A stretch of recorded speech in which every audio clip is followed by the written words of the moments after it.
We are at Jack Darling Park.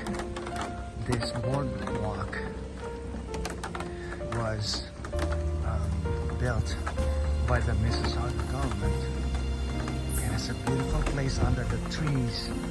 These trees are oak trees and many different kinds of trees, and this boardwalk is really awesome.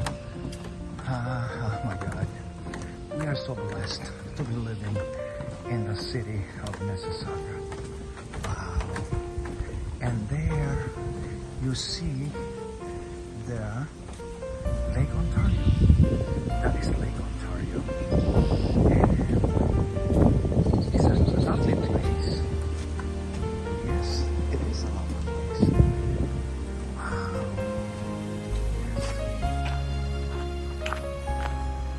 Yes. We are at Jack Darling Park, and I am with my beautiful students behind me, and we are just taking a nature walk.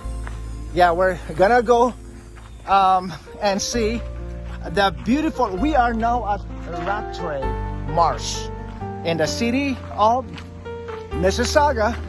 This is Jack Darling Park, and we are having a great time. Behind me, you see Olga and Ola and Abdullah enjoying the wonderful summer weather. Well, I'm glad summer is here. Well, the weather is here. The summer weather is here.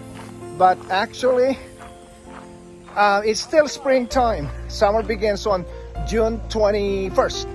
Okay? So everybody, cheers. Have a nice day.